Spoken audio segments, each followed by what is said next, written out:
So we're starting a video of basically the beginning of the poster video, what I called on our last meeting, which was last Monday for our beginning of the endocrine system.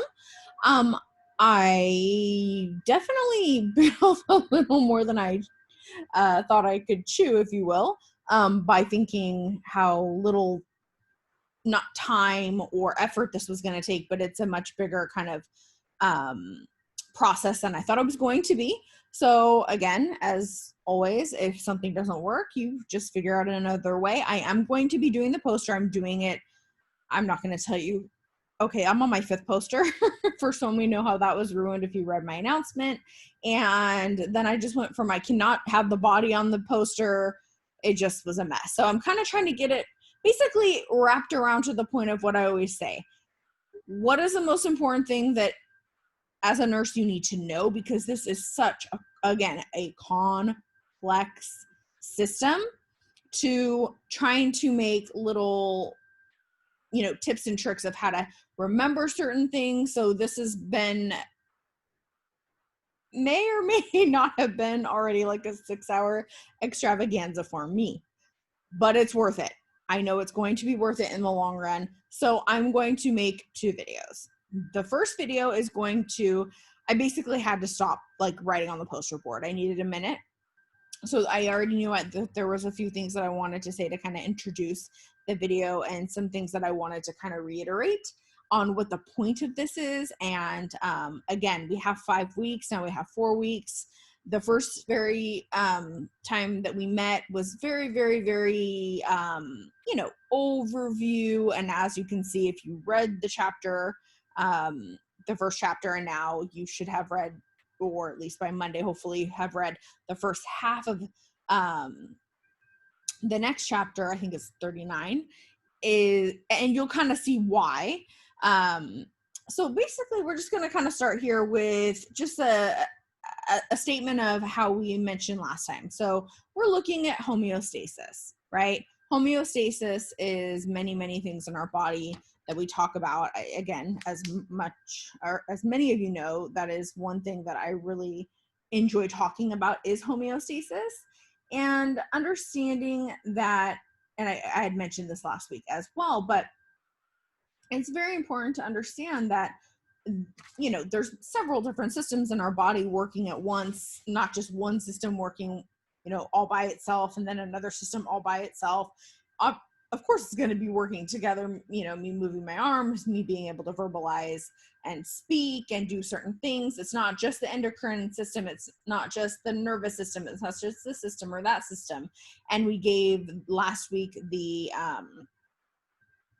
I believe it was the example of, the nervous system. Yes, the nervous system is neurotransmitters, and then the neurotransmitters are the chemical that are released that basically are the communicators between different nerve cells in order to do something. And then we have our endocrine system, which is glands, and then our glands release hormones. And these 2 systems work parallel and very close together. And what does this? And I do want to mention, and this is why I hope a lot of you are noticing on the quizzes and the tests, a lot of the things that I say also in these videos. I know that we're very busy and we all don't have a lot of time, and brevity and shortness, if you will, is not my strong suit. It's just not. I apologize, but I say a lot of what is on there, and I can tell who watches my videos or not because of certain things I say, and I'm like, I said that, we talked about it, and I don't, I want you to learn from this as well, and everyone's doing very well in the class, but just kind of keeping that in mind, that I take information, I'm not getting it from some magical land. It really is basically from our books and from what I talk about in our lectures and in, these little kind of side lectures I do, because there's just not enough time sometimes, right? At least in my opinion. So with that said, basically, each hormone that we have that's secreted, it's going to be basically in response to a certain stimulus. It's kind of like, how we talk about the neurotransmitters in the brain, and, If I'm feeling a certain way, my body's going to do something to make it stop or do something, right? So that you are kept either safe, that your heart doesn't stop beating. Why do we sweat? So that our body cools down. Just kind of remembering all of this. Our endocrine system is doing the same thing. So, and that our endocrine system, it circulates through the blood, whereas the nervous system moves through nerves. Now, is that, oh my God, the most important thing in the entire world? No. But if I want you to make a connection between the two, well, why would that matter? Well, okay, so I know that the nervous system is extremely fast because it just has to go down this nerve axon, right? So it goes whoosh, and it goes very fast. Usually it doesn't last very long, and then it's completed. If I have a gland that is secreted, and we had mentioned in our first video that the glands are all throughout the body, right? And so a hormone has to actually go into the blood because it doesn't go on the nerve, right? It goes through the blood and then has to travel there. So it's going to take a little bit longer. The effects can last hours. It could last days. It could even last longer than that, right? Hours, days, whatnot. So it's not that I'm saying, oh my God, you must remember this and memorize this and whatnot. It's more about making that connection of why is that important? And why is it important in the big picture is that these two systems work together, and they work together mainly through the hypothalamus. And I remember for myself, so I want to make sure to say this, is that I always used to get the hypothalamus and the pituitary gland mixed up, because when different people teach it or talk about it, I mean, you can go on YouTube, some people will call the hypothalamus the master gland, some people call the pituitary the master gland. When it comes down to it, the way that I visualize it and verbalize it, and I mean, it's not incorrect, is that the hypothalamus, it's the control center. It truly is. It controls several things that happen in our body. However, what hangs down from the hypothalamus is the pituitary gland. And the pituitary gland then is actually the one telling the body what to do, the other glands in your body. So you have the hypothalamus. I kind of think of, like I said in the video, is kind of like the grand queen, if you will, or king, or however you want to put it. And that's the control center. And it does create its own hormones. And this is when the poster is going to become important. So right now I'm kind of just verbalizing things, because the poster, if you look at it right now, you're going to be, I'm even overwhelmed looking at it. So I'm just trying to give you some visualization to begin with, based off what we talked about last week. So we have this control center, and it's basically the, it creates its own hormones, 5 specific ones that are very, very important that we will talk about on the poster. And then I'll give you some kind of tips and tricks about how to remember how these specific hormones basically go to your pituitary gland and say, okay, pituitary gland, now you need to go to the thyroid and tell the thyroid to do this so that it can release this because we need this.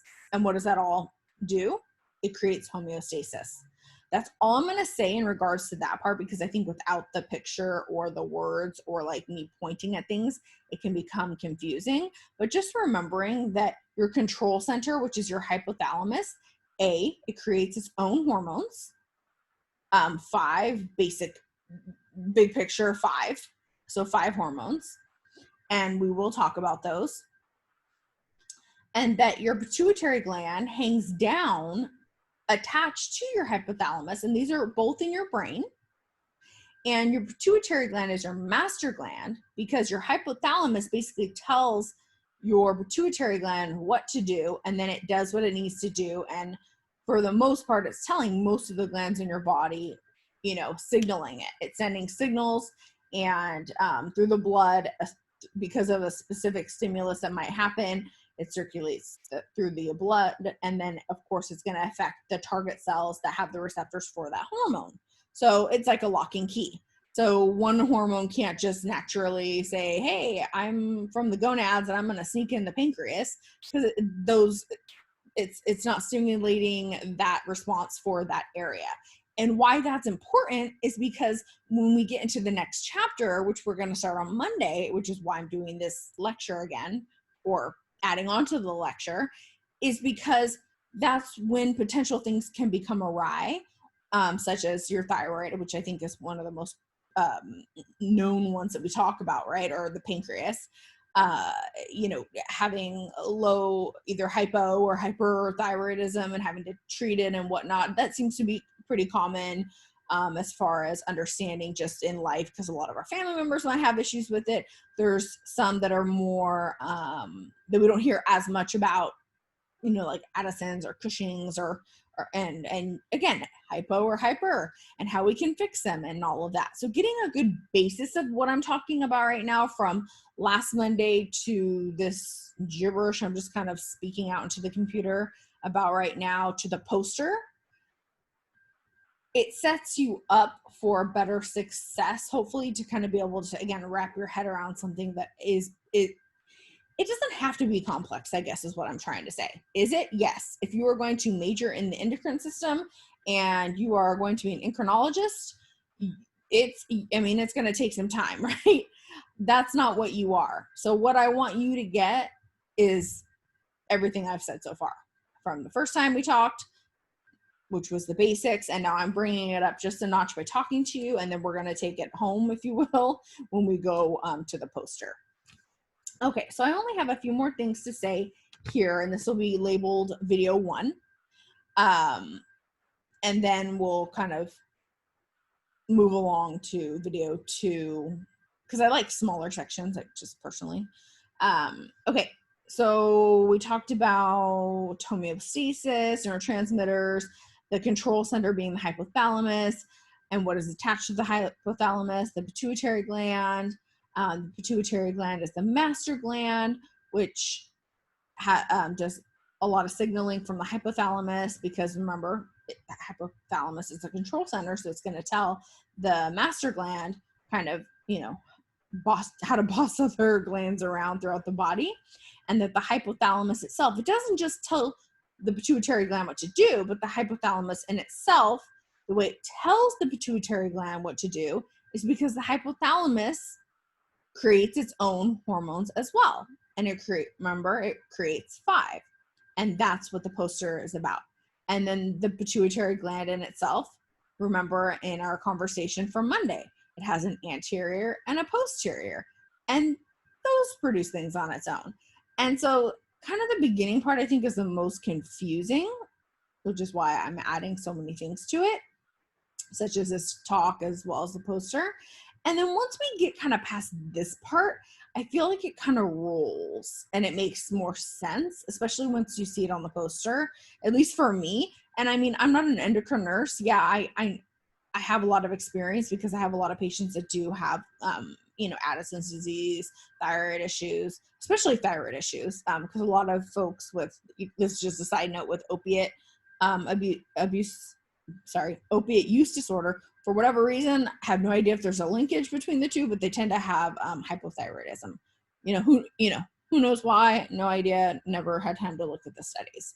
But a lot of my patients are they're insulin dependent because they've, their pancreas is not doing well due to alcohol use disorder, and alcohol has a lot of glucose in it, right? So I've dealt with a lot of patients with endocrine issues, but yeah, it's not my specialty. I mean, I don't think we don't have any specialists, in the nursing field in our program, let alone, I mean, even if you're working in a clinic, that if I ask them, can you tell me exactly the 5 hormones that the hypothalamus creates, would they be able to just spit it off to you? Probably not. That's more anatomy and physiology, again, which is why we're doing this in several different ways, between videos being posted, me posting the video last week with our class, me doing what I'm doing right now, the poster, and then Monday we start fresh with more of the what if something goes wrong. Okay, so with that said, kind of the last thing I wanted to say before we move forward with the video is just very basic, remembering that, okay, so we have our endocrine system, which is basically a collection of, I mean, our body has thousands and millions and millions, billions and billions of cells, right? So basically, your cells make up everything. So your endocrine system is a collection of these billions of cells, which create glands. So we have glands, and we know that glands secrete hormones. And just as a side note, because I love the brain, and neurons secrete neurotransmitters. So that's not what we're talking about. So the endocrine system releases hormones. And when your glands produce and release hormones, as we mentioned earlier, where do they go in order to go to the place they need to be in order to get the desired effect? They go into the bloodstream. So you have a gland, it's stimulated, usually by the hypothalamus, telling the pituitary gland to tell it to do something. Then one hormone is released, goes into the bloodstream, goes to the gland that needs to do something. And it's usually, a distance away. And then it goes to that place in the body. And then the communication basically is given between those two glands and tells it what to do. Does it need to, is your blood sugar low? Do you need more of this? Do you need more of that? What's going on? So I'm going to repeat that one more time before we start the poster part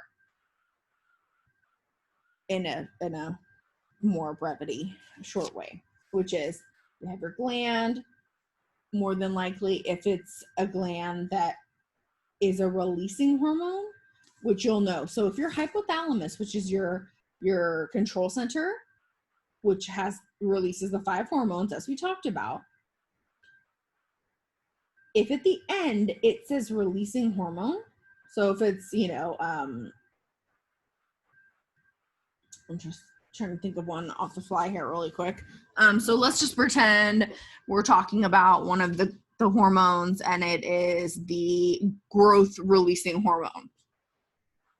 I know that the hypothalamus has something to do in telling the pituitary gland to tell somewhere in my body to release the growth hormone.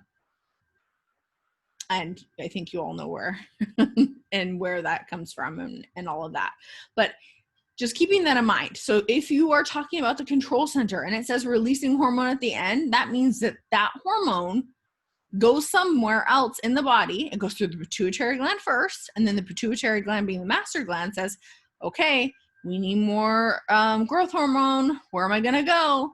And if you remember from our discussion last week, then you would remember where that came from. And I'm going to stop it here because now I'm going to actually show you on the poster. So hopefully this was a nice kind of, hopefully a little bit confusing. I know that sounds mean, and I'm not trying to be mean, but I wanted you to visualize it a little bit in your head first, what we were going to be talking about, kind of what the importance of it was, why it's taking me forever to do this. And I mean, I'm always honest with everyone. A part of me is like, am I just wasting my time? Is anyone even going to watch this? Does anyone even care? I care. So that's I guess what's important. And I hope if it's even a couple people in the class that this helps kind of wrap their head around it and it really does that, then great. Because this has taken me, I'm not looking for any sort of credit or, oh my God, you're amazing. No, that's not where I'm coming from. It's just, I've spent hours and hours and hours and hours on trying to figure out a way to make this work, and these posters I keep messing up, and I'm a perfectionist and I'm trying really hard not to be. So anyway, I'm going to stop this part here. This is going to be part 1. I'm going to say there's probably going to be 3 parts about this long. And so that's not, oh my God, terrible. Okay. So I'm going to stop this here and I'm going to download it so I can get it posted. So I can continue working on the poster. Every part of this will be posted by tomorrow night. I know sometimes I'm sorry, I can't, you guys know things come up. We do our best. And just like, the homework that was due yesterday, so many of you didn't get it in. So what did I do? I extended it because that seemed fair. Life happens, right? So I'm doing my very, very best to get this done. And I will name them. Madison and Jacob peed on my poster yesterday, which was almost completed and actually would have worked. So, but what are you going to do? Smile. Okay, my dears, I'm going to stop sharing and post this for you guys.